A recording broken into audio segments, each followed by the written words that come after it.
बड' लेटेस्ट आपडेटआव बयखौबो बरायबाय। दिनैनि रादाबखौ फरायदों आं प्रमद खाख्लारि। गिबि निउसआव दङ आसामनि बक्सिं गेलेगिरिया जेननानै कमनवेल्थ गेम्सनिफ्राय बाहेर जाबाय।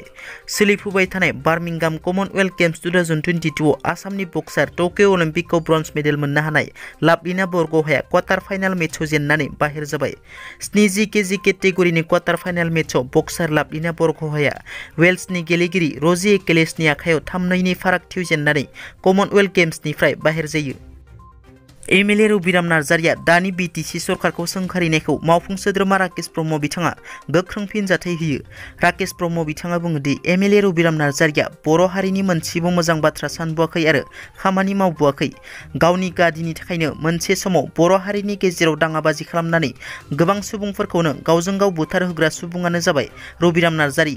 बिपिएफ राजखान्थि हान्जाया फैगौ 6 दाननि गेजेराव रबिराम नार्जारिनि थाखायनो मोननै बाहागोआव गावस्रालांसिगोन।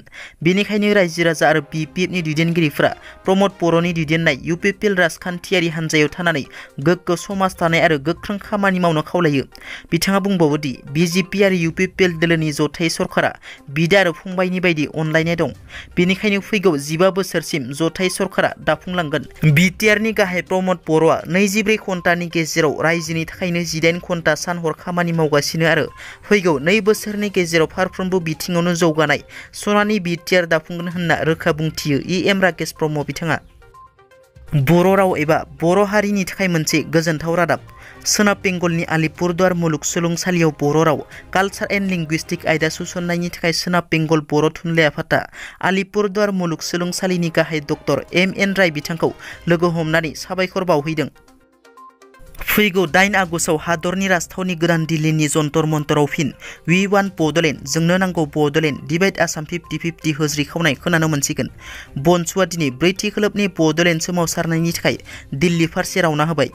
बनसुनि आफादगिरि बनजित मन्जिल बसुमतारीनि दैदेननायाव बनसुनि दैदेनगिरिफ्रा फैगौ 8 आगस्ट खालारखालि गोदान दिल्लीनि जन्तर मन्तराव जानो गोनां आलादा रायजो बड'लेण्डनि सोमावसारनायनि थाखाय दिल्ली फारसे रावना होबाय।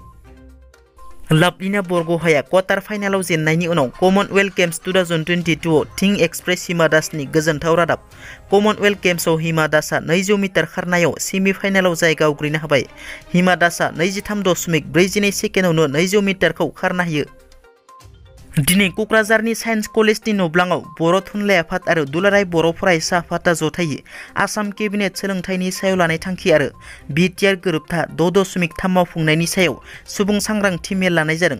बे सांग्रांथि मेलनि गेजेरजों माब्लानिफ्राय थाखो 3निफ्राय बिगियान आयदाखौ सोसनखो होनना एबसुनि आफादगिरि दिपेन बर'नि सोंथि आसाम सरकारनिसिम। मानोना 5 थाखोनिफ्रायसो बिगियान आयदाया सोसनजायो होननानैबो बिथाङा दाजाबदेरो। लोगोसे खौरांगिरिनि सिगाङाव नो मर स्कुल प्रभिन्सियेलाइजेसन इन आसाम सरकारनि बे बिथांखि लानायखौ आसाम सरकारा बोखांना लाफिननांगौ होनना बुंथियो। लोगोसे बर' थुनलाइ आफादनि गाहाय नेहाथारि प्रसान्त बर' बिथाङाबो बुङोदि सरकारा लानाय बे थांखिखौ होबथायाब्ला बर' बिजों आरो असमिया बिजोङा थैलांगोन होनना बुंथियो। दिनैनि रादाबा एसेनोसै। नोंथांमोना जुदि आंनि चेनेलखौ दासिमबो साबस्क्राइब खालामाखै अन्नानै साबस्क्राइब खालाम। गोजोन्थों।